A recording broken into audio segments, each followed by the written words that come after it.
Good morning and नमस्कार दोस्तों, स्वागत है आप सभी का आपके अपने YouTube channel GK search engine पर। तो दोस्तों, आज है 4 जनवरी 2024 और 4 जनवरी से रिलेटेड राजस्थान करंट अफेयर्स के जितने भी इम्पोर्टेंट क्वेश्चन हैं उन सभी को हम इस वीडियो में डिस्कस करने वाले हैं। तो पूरा वीडियो बहुत ध्यान से देखना। वीडियो के एंड में मैं आपसे एक क्वेश्चन पूछूंगा जिसका आंसर आपको कमेंट बॉक्स में देना है। कल के वीडियो में मैंने आपसे एक क्वेश्चन पूछा था जो था राजस्थान में Jaipur international film festival GIF 2024 है, जिसका आयोजन कब किया जाएगा। तो इसका आयोजन 9 से लेकर 13 फरवरी 2024 तक किया जाएगा, यानी कि सी ऑप्शन इसका बिल्कुल सही था। जिन दोस्तों ने सी ऑप्शन कमेंट बॉक्स में सही जवाब दिया था उनको हार्दिक शुभकामनाएं। जी हाँ, Jaipur international film festival GIF 2024 का आयोजन 9 से लेकर 13 फरवरी को होने जा रहा है। 16वें जयपुर इंटरनेशनल फिल्म फेस्टिवल के लिए नवंबर में जो फिल्मों की पहली सूची जारी हुई थी, जिसमें 29 देशों की 157 फिल्मों का, और 15 दिसंबर को चयनित फिल्मों की दूसरी सूची जारी हुई थी, जिसमें 17 देशों की 62 फिल्मों का चयन किया गया था। इस फेस्टिवल में फिल्म स्क्रीनिंग के साथ साथ इंटरनेशनल जो को प्रोडक्शन मीट, वर्कशॉप, सेमिनार्स और सेलिब्रिटी मीट्स का भी आयोजन किया जाएगा। तो चलिए स्टार्ट करते हैं आज के करंट अफेयर्स। पहला क्वेश्चन है, हाल ही में राजस्थान में 5 से 7 जनवरी तक डीजीआईजी कॉन्फ्रेंस है वो कहाँ आयोजित हो रही जा रही है। तो ये बहुत ध्यान रखना, इंपॉर्टेंट क्वेश्चन है और एग्ज़ाम में आने वाले सभी एग्ज़ाम की दृष्टि से महत्वपूर्ण है, क्योंकि इस कॉन्फ्रेंस में भारत के प्रधानमंत्री और गृह मंत्री तक इसमें शामिल होंगे। तो इस कॉन्फ्रेंस का आयोजन है वो राजस्थान की राजधानी जयपुर में किया जा रहा है, यानी कि बी ऑप्शन इसका बिल्कुल सही है। आइए जानते हैं इंपॉर्टेंट फैक्ट्स। तो राजस्थान की राजधानी जयपुर में 5 से 7 जनवरी तक डीजीआईजी कॉन्फ्रेंस होने जा रही है। इस कॉन्फ्रेंस में देश के सभी राज्यों के 50 डीजीपी, आईजी और 150 आईबी के अधिकारी और 50 एटीएस और एसओजी के अधिकारी इसमें शामिल होंगे। जयपुर स्थित राजस्थान इंटरनेशनल सेंटर में देश भर में डीजीआईजी का कॉन्फ्रेंस होना है, और इस कॉन्फ्रेंस में देश के 28 राज्यों के जितने भी डीजीआईजी और 8 केंद्र शासित प्रदेशों के आईजी इसमें शामिल होंगे।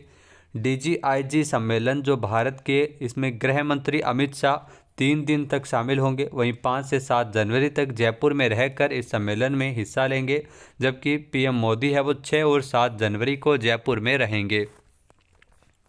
नेक्स्ट है, हाल ही में राजस्थान में मरु रत्न पुरस्कारों की एक श्रृंखला में साल 2023 का लाइफ टाइम मरु रत्न पुरस्कार किसे दिया जाएगा।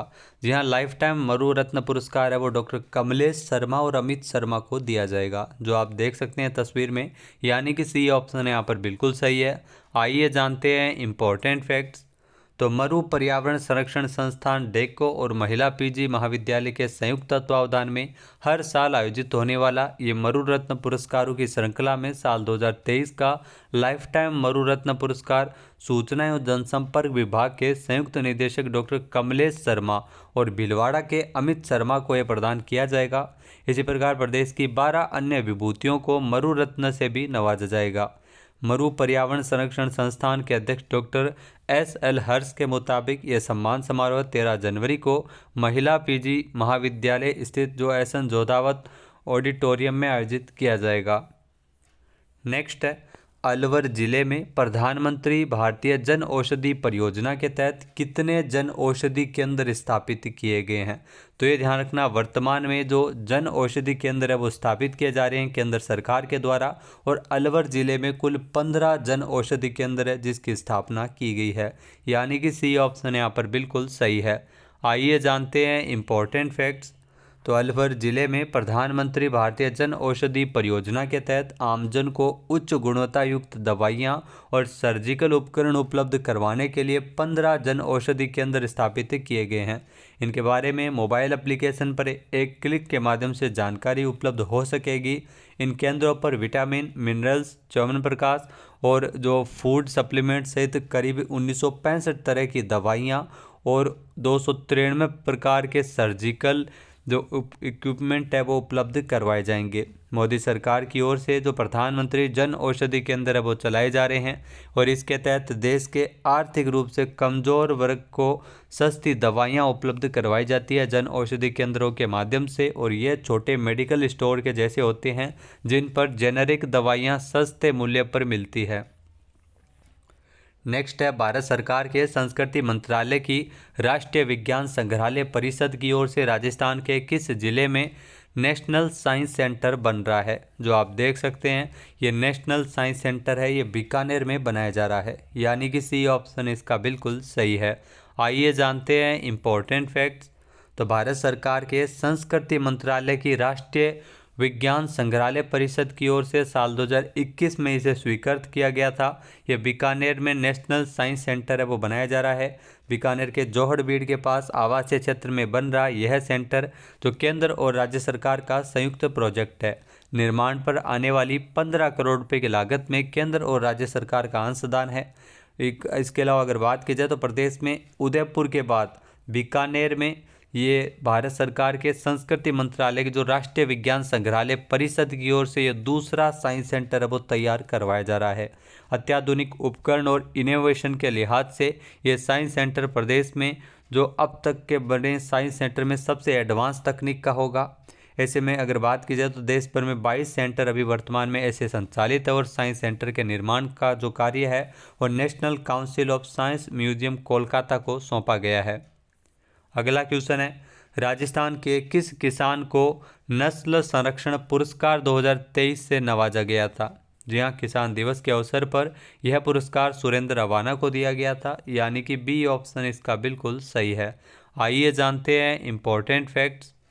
जी हाँ, राष्ट्रीय किसान दिवस के अवसर पर जो ICAR राष्ट्रीय पशु आनुवांशिकी अनुसंधान ब्यूरो करनाल हरियाणा में कृषि और पशुपालन के क्षेत्र में अनुकरणीय योगदान को मान्यता देने के लिए ये नस्ल संरक्षण पुरस्कार 2023 की मेजबानी है वो हरियाणा के द्वारा की गई थी, जिसमें प्रतिष्ठित प्राप्तकर्ताओं को कृषि विशेषज्ञों और अधिकारियों के बीच इस कार्यक्रम में राजस्थान के प्रतिष्ठित डेयरी किसान सुरेंद्र रवाना, जिनको नस्ल संरक्षण पुरस्कार 2023 से सम्मानित किया गया था। देसी गाय की नस्लों के संरक्षण के प्रति सुरेंद्र रवाना की प्रतिबद्धता उनकी अनुकरणीय कृषि और डेयरी प्रथाओं का एक चमकदार उदाहरण बनकर उभरी है। अगला क्वेश्चन है हाल ही में स्वस्थ भारत के संकल्प को साकार करती Vedanta pink city half marathon 17 दिसंबर को कहां आयोजित की गई थी।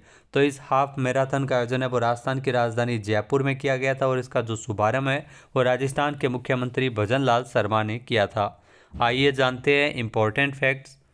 तो देश के प्रधानमंत्री नरेंद्र मोदी के स्वस्थ भारत के संकल्प को साकार करती Vedanta pink city half marathon जो 17 दिसंबर को जयपुर के जगतपुरा में आयोजित की गई थी। मुख्यमंत्री भजन लाल शर्मा ने इस मैराथन को फ्लैग ऑफ किया था।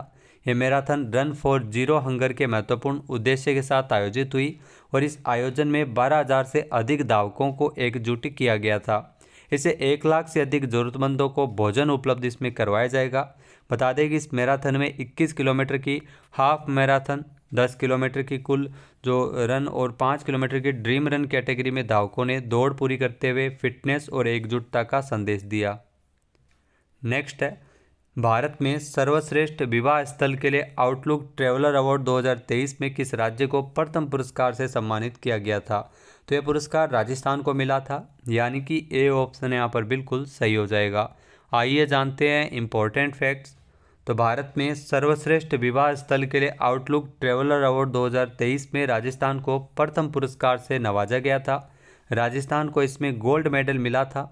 आउटलुक ट्रैवलर अवार्ड 2023 का जो संस्करण है वो 8 दिसंबर को जो ITC होटल मौर्य नई दिल्ली में आयोजित किया गया था। इस आयोजन का एक महत्वपूर्ण विषय था टिकाऊ पर्यटन के प्रति प्रतिबद्धता। नेक्स्ट है राजस्थान के नए मुख्यमंत्री भजन लाल शर्मा का प्रमुख सचिव किसे बनाया गया है। तो राजस्थान के नए मुख्यमंत्री भजन लाल शर्मा के प्रमुख सचिव बनाए गए हैं T रविकांत, यानी कि सी ऑप्शन इसका बिल्कुल सही है। आइए जानते हैं इम्पोर्टेंट फैक्ट्स। तो भजन लाल शर्मा ये राजस्थान के नए मुख्यमंत्री के तौर पर इन्होंने शपथ ली है। अब भजन लाल शर्मा राजस्थान के 14वें मुख्यमंत्री बनाए गए हैं। मुख्यमंत्री के शपथ लेने के साथ ही नौकरशाही में फेरबदल किया गया था, जिसमें T रविकांत है वो मुख्यमंत्री के प्रमुख सचिव बनाए गए थे। इसके अलावा आनंदी को सचिव और मुख्यमंत्री का सचिव बनाया गया था और सौम्या झा को संयुक्त सचिव के रूप में नियुक्त किया गया था। ये तीनों ही नियुक्तियां फिलहाल अस्थायी तौर पर की गई है। टी रविकांत फिलहाल प्रमुख शासन सचिव चिकित्सा शिक्षा विभाग में है और इनको राजस्थान के सीएम के प्रमुख सचिव के रूप में अस्थायी कार्यभार दिया गया है। टी रविकांत जो भारतीय प्रशासनिक सेवा के 1998 बैच के अधिकारी है। नेक्स्ट है, हाल ही में केंद्र सरकार में 16वें वित्त आयोग के अध्यक्ष कौन होंगे? तो केंद्र सरकार में 16वें वित्त आयोग के अध्यक्ष होंगे डॉक्टर अरविंद पनगड़िया, यानी कि बी ऑप्शन यहाँ पर बिल्कुल सही हो जाएगा। जहाँ डॉक्टर अरविंद पनगड़िया है, ये 16वें वित्त आयोग के अध्यक्ष होंगे केंद्र सरकार में। आइए जानते हैं इम्पोर्टेंट फैक्ट्स। तो जी हाँ, केंद्र सरकार ने नीति आयोग के पूर्व उपाध्यक्ष अरविंद पनगड़िया को 16वें वित्त आयोग का अध्यक्ष नियुक्त किया है। वहीं आईएएस अधिकारी ऋत्विक रंजनम पांडे को आयोग का सचिव नियुक्त किया गया है। पिछले महीने प्रधानमंत्री नरेंद्र मोदी की अध्यक्षता में केंद्रीय मंत्रिमंडल ने 16वें वित्त आयोग को मंजूरी प्रदान की थी। वित्त आयोग का गठन भारत के संविधान के अनुच्छेद 280 के तहत किया जाता है। इसके अलावा आयोग संघ और राज्यों के बीच वितरण की सिफारिश को करेगा और पंचायतों और नगरपालिकाओं के लिए राज्य की समेकित निधि को बढ़ावा देने के सुझाव जो उपाय है वो सुझाएगा।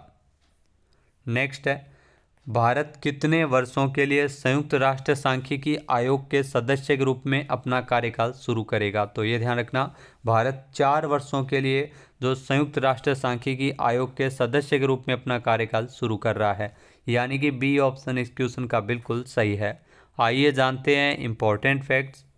जहाँ भारत ने संयुक्त राष्ट्र सांख्यिकी आयोग के सदस्य के रूप में अपना 4 साल का कार्यकाल शुरू किया है। भारत को 1 जनवरी 2024 से शुरू होने वाले ये 4 साल के कार्यकाल के लिए 2 दशकों की शून्यता के बाद संयुक्त राष्ट्र सांख्यिकी आयोग में एक सदस्य के रूप में चुना गया है। ये वैश्विक सांख्यिकीय प्रणाली का सर्वोच्च निकाय है और इसकी स्थापना 1947 में की गई थी। इस आयोग में संयुक्त राष्ट्र के 24 सदस्य देश शामिल है, जिसमें भारत आखिरी बार 2004 में सांख्यिकी आयोग का सदस्य बना था। अब बात करते हैं आज के हमारे क्विज के, जिसका आंसर आपको कमेंट बॉक्स में देना है। तो आज का क्विज है, 67वीं राष्ट्रीय विद्यालय कबड्डी प्रतियोगिता 3 जनवरी से राजस्थान में कहाँ आयोजित की जा रही है? एक बार फिर से सुनिएगा, 67वीं राष्ट्रीय विद्यालय कबड्डी प्रतियोगिता 3 जनवरी से राजस्थान में कहाँ पर आयोजित की जा रही है? इसका सही आंसर आपको कमेंट बॉक्स में देना है। और अगर ये वीडियो आपको पसंद आए तो इसे लाइक और शेयर करना बिल्कुल न भूलिएगा। चैनल पर नए हैं, सब्सक्राइब नहीं किया है तो अभी सब्सक्राइब बटन पर क्लिक करें। इस वीडियो की जो PDF फाइल है वो आप वीडियो के डिस्क्रिप्शन बॉक्स से डाउनलोड कर सकते हैं और इस क्वेश्चन का आंसर आप वोट करके भी कर सकते हैं। वीडियो देखने के लिए धन्यवाद। इसके अलावा दोस्तों, जो राजस्थान करंट अफेयर का जनवरी से लेकर दिसंबर तक का शानदार रिवीजन है, जिसमें व्याख्या सहित महत्वपूर्ण 1000 क्वेश्चन, इसके अलावा पिछले साल के भी, यानी अगर बात की जाए 2022 और 2023 के, यहाँ पर आपको 1000 से ज़्यादा क्वेश्चन है वो व्याख्या सहित देखने को मिल जाएंगे। जिला दर्शन की PDF भी आपको इसके साथ में फ्री मिल रही है। इसके अलावा बजट, आर्थिक समीक्षा, योजना, राजस्थान में कौन क्या है, सभी महत्वपूर्ण PDF जो आने वाले एग्जाम की दृष्टि से महत्वपूर्ण होगी, उन सभी को शामिल किया गया है। तो उस कोर्स का लिंक आपको वीडियो के डिस्क्रिप्शन बॉक्स में मिल जाएगा, जहां से आप वो कोर्स परचेज कर सकते हैं। GK सर्च इंजन एप्लीकेशन, जिसे आप गूगल प्ले स्टोर से भी डाउनलोड कर सकते हैं, जहां पर आपको सारा जो स्टडी मटेरियल है वो निःशुल्क उपलब्ध करवाया जा रहा है। इसके अलावा स्पेशल कोर्सेज जो इस चैनल से जुड़े आपको करंट अफेयर्स के वहाँ पर देखने को मिल जाते हैं। जय हिंद, जय भारत, जय राजस्थान।